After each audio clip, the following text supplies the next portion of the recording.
Pero hay una aclaración más.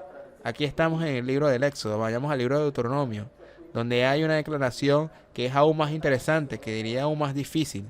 Si vamos al capítulo 21, al versículo 18, si un hombre tiene un hijo terco y rebelde que no le obedece a la voz de su padre ni a su madre, y aunque lo han castigado no la escuchan, tengan cuidado aquí que con este joven.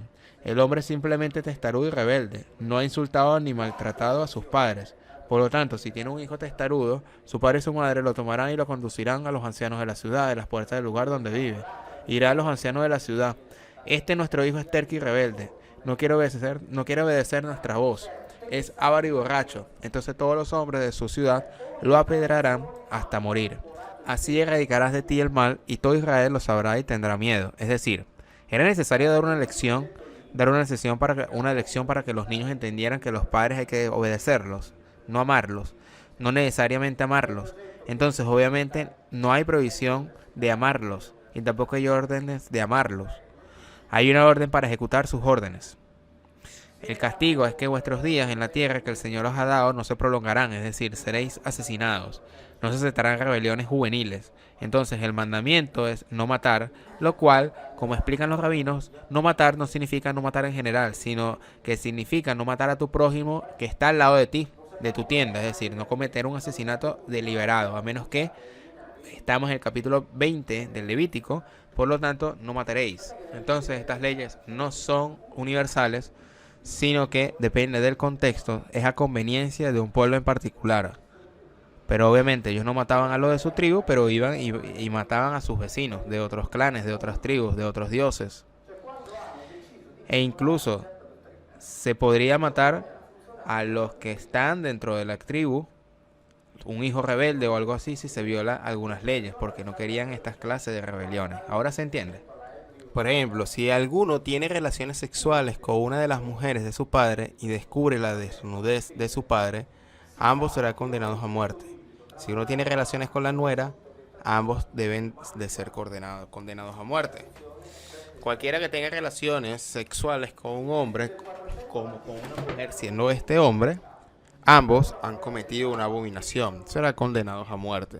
Si alguno toma una hija por mujer y la madre es abominación, él y ellos serán quemados en el fuego. El hombre, si se junta con una bestia o con un animal, debe ser ejecutado. Y así sucesivamente. Solo he leído o solamente les he dicho algunas de las indicaciones en las que Yahvé dice claramente hay que matar.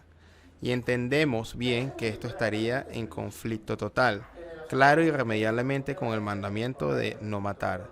Dejo fuera, porque ya los hemos visto otras veces, todas las órdenes de exterminios que se dieron contra los demás pueblos, que recuerdo, Madianita, Melecitas, todos eran descendientes de la familia de Abraham.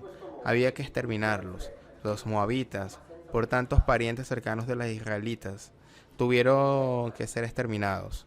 Entonces comprendes que por un lado estaba el no matar y por el otro, en todos estos cientos de ocasiones, matar era, digamos, legal. Cuando lees las Biblias también encontrarás que alguien que violó la ley del sábado fue asesinado porque fue descubierto recogiendo leña el día sábado. Tal vez quería hacer un pequeño fuego, tal vez tenía frío, tal vez quería preparar algo de comida, pero recogió leña. Ese fue su gran pecado y lo mataron.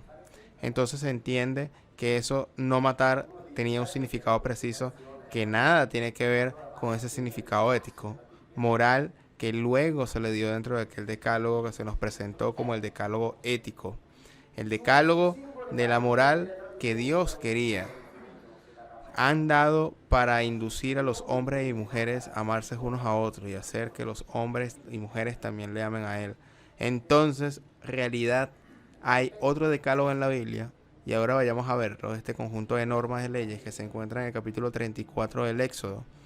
Este capítulo 34 viene después del acontecimiento en que Moisés ascendió al monte Sinaí, recibió las tablas de la ley escritas con el libro de Dios. Luego descendió al monte, había presenciado aquella escena de los israelitas que habían hecho a Aarón que les construyera la imagen de los Elohim que ellos adoraban, que estaban acostumbrados a conocer cuando estaban en Egipto. es decir, el famoso becerro de oro. Moisés se enoja y destruye las tablas. Entonces, evidentemente, sabía que podría haber tenido más, incluso si estuvieran escritas con el dedo de Dios. Entonces sucede que Yahvé dijo a Moisés: corta 2 tablas de piedra como la primera que yo hice. Escribe en las tablas las primeras que estaban en las tablas anteriores que rompiste. Aquí entonces nos dice claramente que lo que escucharemos ahora fue lo que estaba escrito en las tablas que Dios había hecho con su propio dedo y que luego había roto. Y él dice: he aquí, establezco una alianza en presencia de Dios tu pueblo y haré maravillas. Expulsaré delante de ti. Haz una lista de los enemigos que expulsará y dice: ten cuidado, no hacer alianzas con los habitantes de la tierra en la que vais a entrar, para que esto no se convierta en una trampa entre vosotros.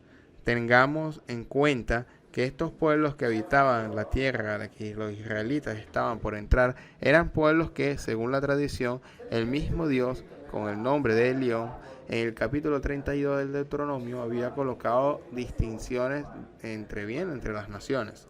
Y así debemos decir que Yahvé, si es siempre el mismo Dios, como nos dice la tradición, se había olvidado de que había colocado estos pueblos y decide alejarlos, ahuyentarlos, o mejor aún, cuando sea posible, exterminarlos a ellos. También aquí decimos que requeriría un cierto análisis psicológico y psiquiátrico. Por eso dice: no hagáis alianzas, sino que destruiréis sus altares, quebraréis sus estelas y cortaréis sus postes sagrados. Cada vez que leo esta frase recuerdo a Isis como el perfecto ejecutor de las órdenes de Yahvé. Isis ha hecho, entre otras cosas, exactamente esto, es decir, ha destruido lugares sagrados.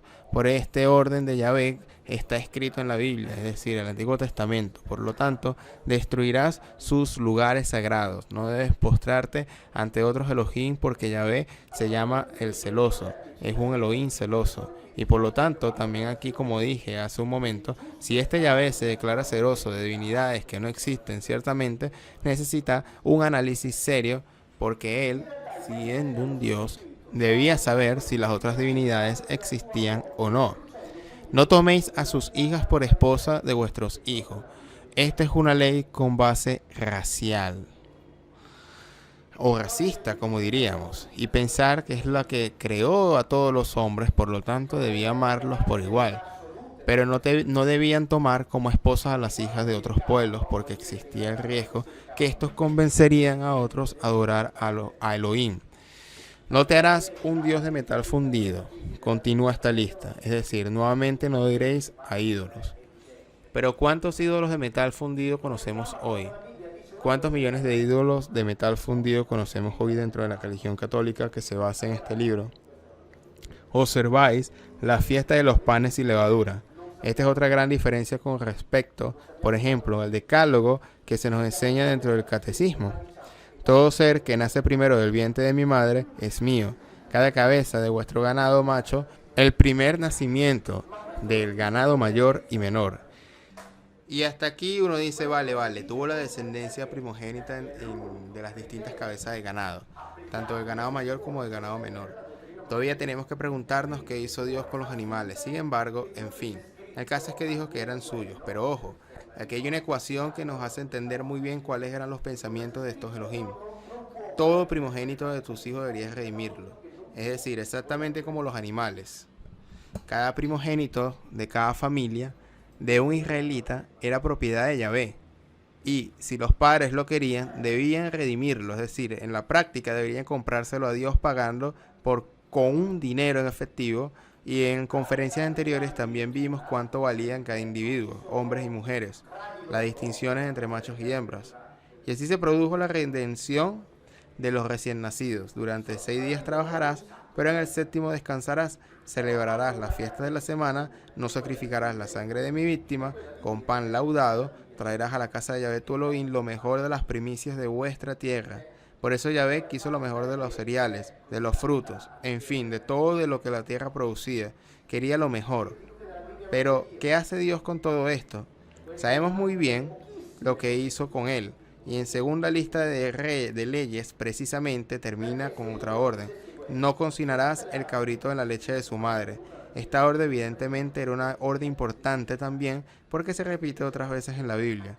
Entonces para Yahvé era importante, quizás hubo razones de salud e higiene, quizás hubo razones, como dicen algunos, de distinción respecto a otros pueblos, simplemente para dar algunos elementos para distinguirse a los demás.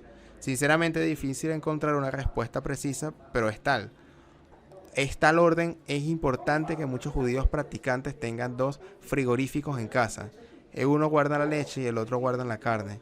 No, de modo que no hay posibilidad de contacto entre ambos. Sin embargo, si es carne de oveja, de ternura o de leche, o leche de oveja, no importa, para estar seguro de respetar este mandamiento considerado tan importante.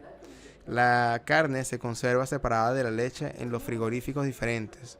Entonces, este segundo, llamémoslo decálogo, termina con este orden preciso para lo interesante que dice Yahvé. Yahvé dijo a Moisés, escribe estas palabras porque sobre la base de estas palabras he establecido una alianza contigo, personal y con Israel.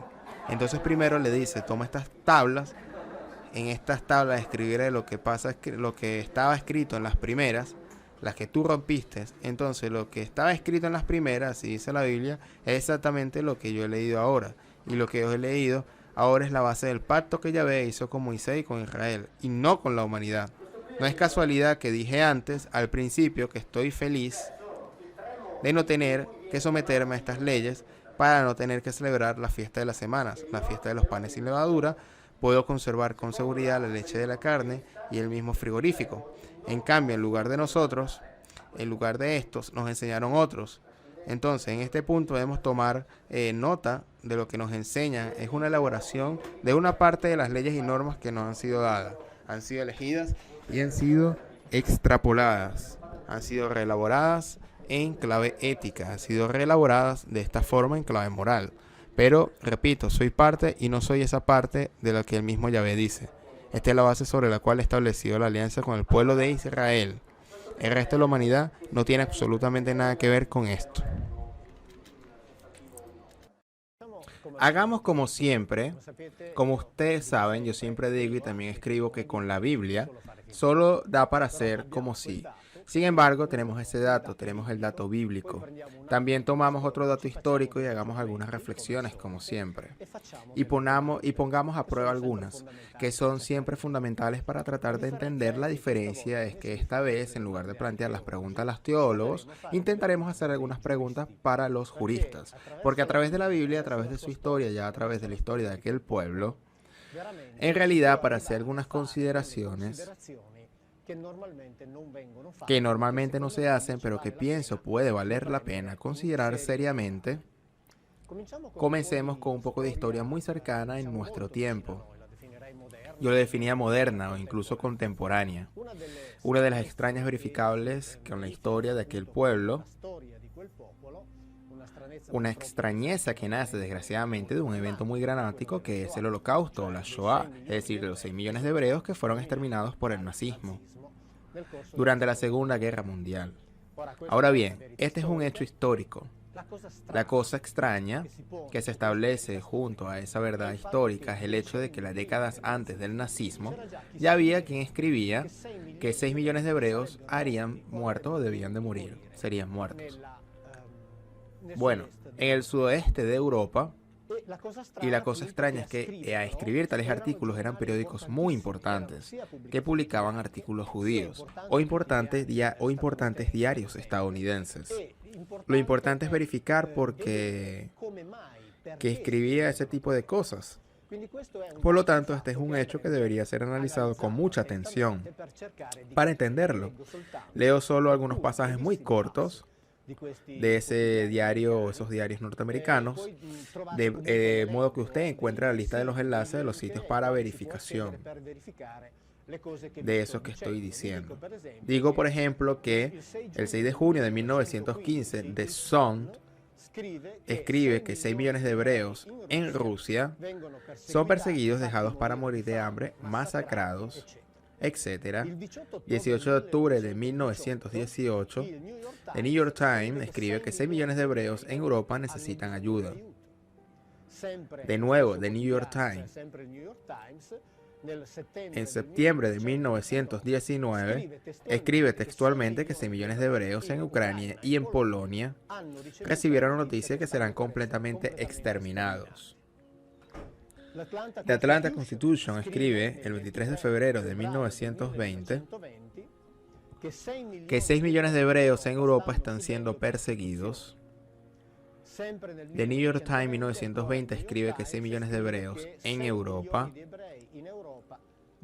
mueren de hambre y de enfermedades, etc. Bueno, está establecido que murieron 6 millones de hebreos. Está establecido que murieron debido al holocausto, crimen cometido por el nazismo. Nos preguntamos, ¿cómo 50 años antes leí algún artículo de periódicos estadounidenses? Pero ustedes podrán verificar a través de los enlaces con publicaciones judías fichadas en finales de 1800. Por lo tanto, cuando Hitler estaba naciendo, ya se sabía que habían 6 millones de hebreos que serían muertos. Por lo tanto, esto es realmente una cuestión que merece una gran profundización, una importante profundización. Sabemos y esperamos que los históricos tarde o temprano nos expliquen cómo 50 años antes, al menos 50 años antes, ya era del conocimiento que el sudeste de Europa 6 millones de hebreos serían muertos, y 6 millones fueron el número estipulado a muertes. Es decir, es un número que extrañamente continúa a través de los años y por lo tanto todos entendemos que es un hecho estadísticamente casi imposible. Por eso vale la pena profundizar y verificar. Pero lo que es importante, y ahora hago la conexión con la Biblia, es que todos sabemos que al final de la Segunda Guerra Mundial se instruyó un proceso por crímenes contra la humanidad que todos conocemos, que es el proceso de Nuremberg. Ahora bien, partiendo de un análisis muy rápido de lo que sucedió, me pregunto a los juristas, porque yo no soy experto en ley, por lo tanto pido a los expertos si vale la pena analizar algunos principios jurídicos que se aplican al procedimiento de Nuremberg. Es decir, si vale la pena analizar desde un punto de vista bíblico, y explico inmediatamente. El proceso de Nuremberg se aplicó un principio, dijo que fue la primera vez, muy importante, y que creó, por lo tanto, un precedente, que lo creó. Todos sabemos, leo aquí un fragmento de uno de estos estudios jurídicos, porque hay muchas publicaciones, cientos, miles de publicaciones que relatan el proceso de Nuremberg. Justamente debido a esta particularidad sabemos que tiene un principio jurídico que dice lo siguiente: nullum crimen, nullum poena, sine previa lege poenali. ¿Qué significa eso?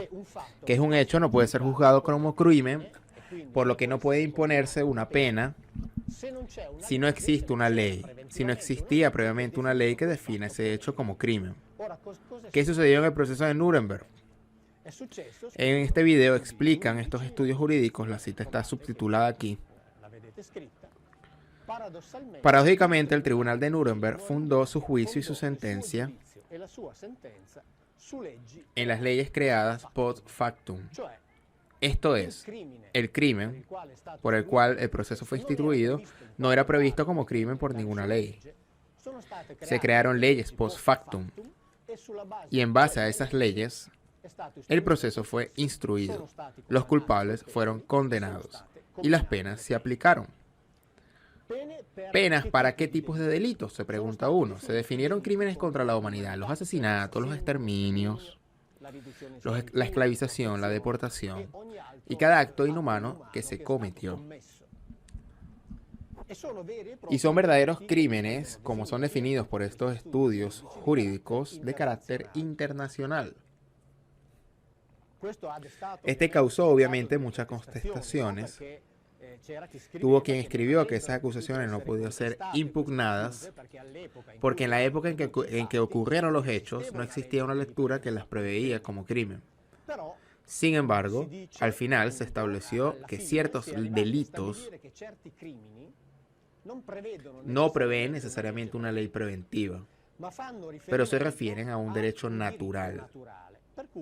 Por eso escriben los estudios jurídicos que incluso en ausencia de una legislación específica en Nuremberg se empezó a poner en claro las circunstancias por las cuales existe una parte del derecho internacional así como la parte de derecho nacional, que se refiere al concepto de derecho natural, mismo con referente a la naturaleza humana y al hecho de que es inherente al individuo ser tutelado y respetado en su dignidad. Por lo tanto, es un derecho indiscutible que no existe una ley preventiva. Se citan obviamente estudios de juristas e incluso de filósofos, pero al final se llega a esa conclusión. Por primera vez, una hipótesis delictiva se aplica a hechos y comportamientos realizados previamente. Por lo tanto, esta es una medida legislativa como viene definido el ex post facto. Incluso tiene la cita de el gran pensador de un filósofo, Hans Kelsen, que constató en parte lo que fue el proceso de Nuremberg, pero al final, él mismo no dudó de la necesidad de la condena de los criminales. Aunque esta condena se basa en una ley abiertamente retroactiva, ahora, aquí se estableció ese principio. Y se estableció ese principio para aplicarlo contra esos crímenes cometidos por el nazismo y definidos crímenes contra la humanidad. Repito, no soy experto en leyes, jurisprudencia, por lo tanto, pido a los juristas, porque el entero Antiguo Testamento es un compendio de crímenes contra la humanidad. Es decir, el Antiguo Testamento entero es un compendio de genocidios, exterminios, feminicidios, infanticidios, los feminicidios selectivos, los niños, y diría también con agravante de crueldad gratuita, es decir, sin la mínima necesidad de infligirlo. Todo fue hecho basado en las leyes que fueron, de reglamentos que fueron promulgados por ese Yahvé y que fue transformado luego como Dios. Leyes promulgadas bajo bases étnicas o, solamente decir términos modelos, bajo bases raciales. La Biblia es un compendio de todo esto.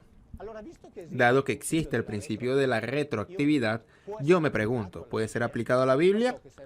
Sé que parece una locura, pero debemos partir de un presupuesto que existen en la Tierra al menos 2.000 millones de personas que afirman que Yahvé está vivo todavía. Está todavía vivo porque es Dios. Y todos aquellos exterminios, es decir, todos aquellos crímenes contra la humanidad fueron perpetuados por Él. Ahora bien, es conocido que en el proceso de Nuremberg de la jerarquía nazi decía, hicimos porque nos fue ordenado. Bueno, en la Biblia sucede lo mismo. En la Biblia tiene, entre otros, como puedo decir, tiene la repetida reproducción de estos crímenes. Yo diría repetida y complaciente reproducción de esos crímenes, de la parte de aquellos mismos que la cometieron. Es decir, aquellos que los cometieron, testigos de lo que hicieron de esa manera. Y están contentos de haber hecho así. Eran satisfechos de haber hecho de esa forma porque ejecutaban las órdenes del jefe. Yahvé, que luego fue transformado en Dios. Si pensamos que Yahvé todavía está vivo porque es Dios, o bien si pensamos que todavía vive por ser un individuo que pertenece al grupo de los Elohim, que sería la cosa más verdadera, porque Yahvé, afortunadamente para todos nosotros, no es Dios. Pero como todos los textos antiguos nos dicen que esos individuos vivían por mucho tiempo, y nosotros no tenemos conocimiento de su muerte, yo pido a los juristas así la aplicación del principio de la retroactividad también vale para el Antiguo Testamento, o sea, y que, como es común decir, abrir un expediente contra Yahvé. Diría para instruir a un proceso contra Yahvé. Obviamente en ausencia, pues él mismo no está presente. Diría, porque la Biblia es realmente un compendio de testimonio de crímenes contra la humanidad. Diría incluso testimonios repetidos a lo largo de los siglos, nunca desmiento, siempre revocados, renovados, es decir, de los mismos que cometieron decía, sí, los cometemos, ahora veremos. Nosotros cometemos porque nos fue ordenado de esa manera. Cuando, por ejemplo, en el libro de Josué, capítulo 10, se narra la batalla de Gibeón, se titula de esa forma. Cuando Josué y los hijos de Israel terminaron de masacrarles con una tragedia feroz, volvieron al campamento, etcétera, etcétera. O bien, aquí se habla de la conquista de la ciudad de Maquedá, y Josué, después de conquistarla, la exterminó con todos sus habitantes. Por lo tanto, después de haberla conquistada, mata a todos sus habitantes. Por lo tanto, es asesinato, exterminio gratuito. Después de Maqueda, va a Livona. Allí mató a golpe de espada a todos los que ellos vivían, no dejando a nadie vivo. Después Libna va a Lachish y repite exactamente el mismo crimen. Así se define el proceso de Nuremberg. Así Josué conquistó toda aquella tierra, la montaña, el Negev y las campiñas, no dejando ningún sobreviviente. Derrotó a todos sus reyes sin dejar sobreviviente alguno, como había ordenado Yahvé, el Elohim de Israel. Ahora bien, órdenes de este tipo, es decir, órdenes de exterminio total, la Biblia está repleta. Veréis desaparecer el concepto de eternidad. Veréis desaparecer el concepto de omnipotente. Veréis desaparecer el concepto de inmortalidad. Veréis desaparecer todo. Veréis desaparecer el concepto de creación de la nada, pero la veréis desaparecer porque no están en la Biblia. Porque no están en el original. Porque son invenciones teológicas sucesivas. Ahora, por suerte, en Alemania, es decir, al inicio del 2017 en Alemania, finalmente desapareció la profecía de Isaías, de la Virgen que concebirá y dará a luz un hijo. Finalmente los obispos alemanes la quitaron. En lo primero que me entregaron cuando di una conferencia en Stuttgart, vino a recogerme al aeropuerto y llegó con la Biblia. Y me dijo, mire, finalmente como dice usted, la cosa va, ahora la cosa aquí ya no está. Porque la Biblia hebrea no ha estado nunca. Y cuando digo que os cuento lo que está escrito, digo, mira, que esta cosa en la Biblia hebrea no está. Finalmente, ahora finalmente los obispos alemanes la quitaron. Y está escrito finalmente explicado que una joven que está encinta en aquel momento está por dar a luz. No una virgen que concebirá y dará a luz en futuro, no. Alma Ara Yodelet. Alma significa chica joven, Arat, adjetivo encinta, Yodelet, participio de parturienta. E incluso este nombre de la chica joven se llama Abiyá. Con la Virgen no tiene nada que ver, nada. Luego intentaron cambiarlo de todas las maneras posibles. Finalmente ya no está. Ahora pensad en los sacerdotes alemanes, que hasta el 31 de diciembre del 2016 podían decir que Isaías había previsto que una joven virgen habría concebido y dado a luz a Jesús. Desde el 1 de enero del 2017 ya no lo pueden decir más. Mientras que en Italia lo podemos decir todavía. Cuando le quiten en Italia no podremos decirlo tampoco nosotros. Pensad en dos fieles alemanes, uno que estaba en la Biblia del 2015 y otro en el 2018. ¿No veis que Isaías, pero no, pero sí, mira, aquí está, pero no está? Pero eso es así, es así.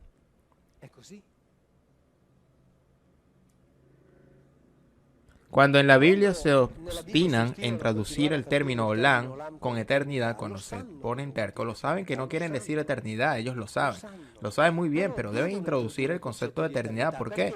Porque con Dios han inventado el concepto de eternidad, que entre otras cosas nadie sabe qué es, pero no pasa nada. Han inventado el concepto de eternidad, ellos en alguna parte lo tienen que poner. Pero no está porque Olam significa no conocido. En la mayoría de los casos y seguramente en la literatura hebrea extra bíblica, no solo no significa eternidad, no solo.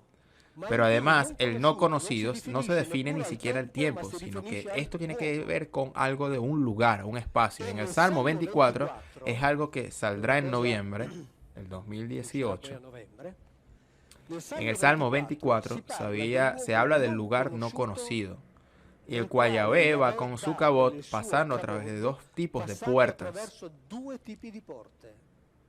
La primera puerta, que son las Shairim, que en inglés es traducidos como gates, puerta, y las segundas puertas se abren después que haya pasado las primeras, que se llaman Petahim Leolam, aperturas de lo no conocido, que corresponden a los viajes que los egipcios nos cuentan de Ra, que entraba en un túnel donde viajaba a velocidades elevadísimas que no dependían de él, e iba a salir en el mundo de allá. Después de esto, cada cual haga los razonamientos que crea, yo os cuento lo que está escrito. Hay las Petahim Leolam, puertas de lo no conocido. La cosa interesante, cosa curiosa, es que, por ejemplo, este Salmo 24 es examinado en un texto, tantos textos, obviamente, que, por ejemplo, en un texto de las Universidades Pontificias de 1976, donde los doctos, los sapientes, discuten si Olam significa eternidad en relación al pasado de las puertas o eternidad en relación al futuro. Discutir la eternidad en relación al pasado o al futuro, esto no tiene sentido. Pero está bien, son los sapientes, por lo tanto, por favor, no me meto. Después hay otro que dice, no, en realidad este Olam, o sea, concepto de eternidad, no se refiere a las puertas, sino que se refiere a Yahweh. Es una discusión doctísima sobre el aire frito.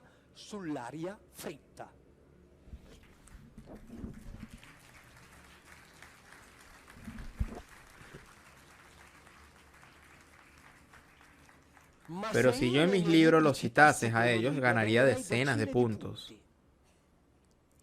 Porque citaría a aquellos que saben, o sea, aquellos que nos toman el pelo hace siglos. Pero lo dice también Jesús, te agradezco, Padre, que escondiste estas cosas a los sapientes y se las has revelado a los más humildes. Por tanto, los doctos que creen en Jesús deberían dar un paso hacia atrás, porque lo dice su Dios. Los doctos no saben estas cosas. Tenía otros significados, pero quedándonos con los significados que nos cuentan los doctos, deberían hacer un paso atrás y decir, no, nosotros no, Jesús ha dicho que nosotros no sabemos. Bravo, gracias. ¿Entendéis? Entonces, aquí se habla de cosas, entre otras cosas allí se hablará de zonas del cielo, de las cuales habla Enrico Baccarini, la caída de los dioses, zonas del cielo que son llamadas Quimá, con cosas muy interesantes, que corresponden al extremo del cielo que has dicho en relación al extremo oriente, como uno de los posibles lugares de providencia de ellos. Total, nosotros fingimos. ¿Qué problemas hay? Damos a cuenta de que esto es verdad. El problema lo tienen los que tienen la verdad. Ellos sí. Pero quien finge, ¿quién nos importa? Nosotros hablamos tranquilamente. Pero corresponden, ¿eh? Qué casualidad. Y casualidad. En la Edad Media, un rabino importante, Tamagliere, al cual uno le incordiaba continuamente, le decía, ¿de dónde viene tu Dios? ¿De dónde está tu Dios? Y él no se lo decía. Y en un momento que estaba tan harto le dice, ¿pero por qué debo decirte que mi Dios está allá? Y se necesitan 3500 años para llegar.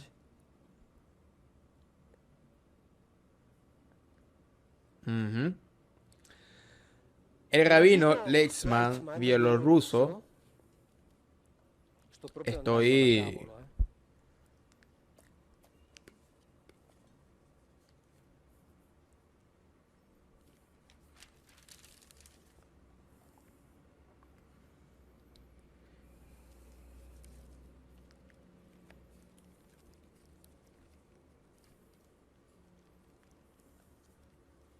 Os decía antes, no sé si lo encuentro,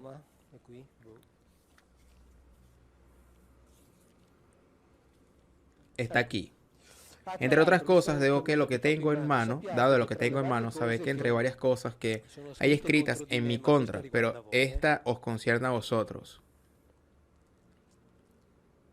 Pero os dais cuenta de la potencia diabólica que tiene que tiene este hombre al decir ciertas mentiras. Mirad, Biglino, a quien le habla. El más joven tiene más de 60 años. Son todas personas ancianas, psicológicamente frágiles, plagiables y de poca cultura. Bueno.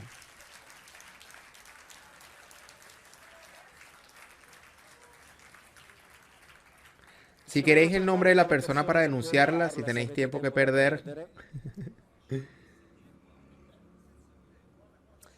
De lo que no se dan cuenta estos señores que me critican, que las personas a las que yo hablo son, entre comillas, De la misma tipología de personas que el domingo va por la mañana a misa. El problema es que si mañana vais a misa sois fieles devotos. Pero estos momentos, para estas 2 horas, sois psicológicamente frágiles, plagiables.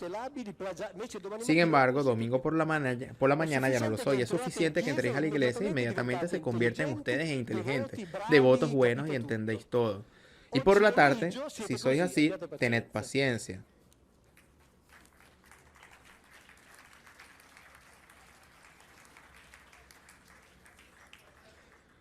Os decía antes, hablando de aquella persona que está haciendo aquel estudio, decía, no la nombro porque si no después... Yo nombro algunas veces al rabino Ariel Ben-Nun, considerado uno de los 30 más importantes cabalistas contemporáneos, muerto hace cerca de mes y medio, lamentablemente, por ahí por 2018. ¿Qué han hecho? Han escrito Madonna. He tratado tantas otras cosas que la quería hablar.